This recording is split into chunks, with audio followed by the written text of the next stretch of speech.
Halinon siya kayo. Ano siya ang sulod mga ma'am. Mga zay, mo niya ang sulod. So 12 pieces na siya, 12 pieces. Kasagaran sa mga naisari-sari stores, mga naitindahan, dili din sila mamalit sa kuko nga shop. Kay daghan pong pagkaon din, daghan pong mga baligya para sa tuwang tindahan. So nabudol sad ko ni order ko bakua. Ano niya ang sulod. So ato ni siya ang display diri sa tong tindahan or mahalina na ta kay dugay na ko pinaabot ani uy. Wala na ko yung mga inaani gyud nahurot na. So nahurot na ko diri og bitano kani bitang di ba uso man kay di karon yung mga chewy candy nga mga sour ana asam-asam ba di ba halinan magana siya karon sa mga bata din. Ito pong mga dagon na maadik po tani kinaon. So nahurot na naman ko ani diri sa kuwang sari-sari store. Dayon nangita ko diri sa shop. Pastila na ang dahil diri ang mga inani. So may na lang po no maka-commission po ta din order po ta no. So barato ra magud po diri sa kuan sa TikTok. So mo na siya guys nga diri ko ga order og kani ang sour candy. So akong i-open. Ha. Barato ra bila kay ni dai akong ipalit. Duha man ni siya ka flavor. Duha ka klase man ni ako ang giano. Ako ang gi-order. Tara. Ayan. We found it super sour. Okay, nabi sila yung mga inani. So, this is it. This is the moment of truth. Ayan. Kita na po ninyo sa mga klase yung akong ang order ha.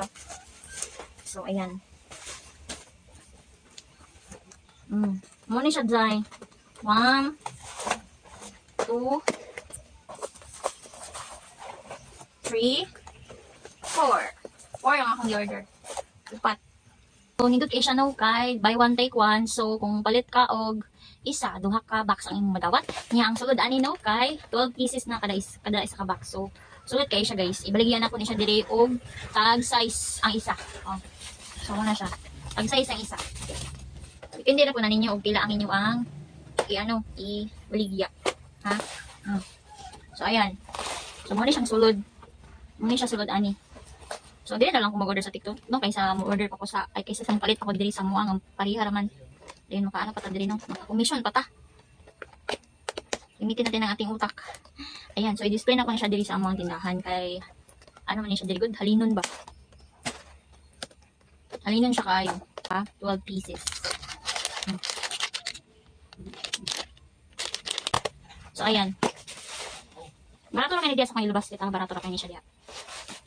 Pagpalit na mga ni guys, marag ako yung maginansya ni kay pagpalit ako naka-free shipping magud ko. So di ba? Warago na 100 plus naman siguro ang isa ka box ari niya. Duha naman siya nung maabot. So 24 pieces na ang maabot si mo.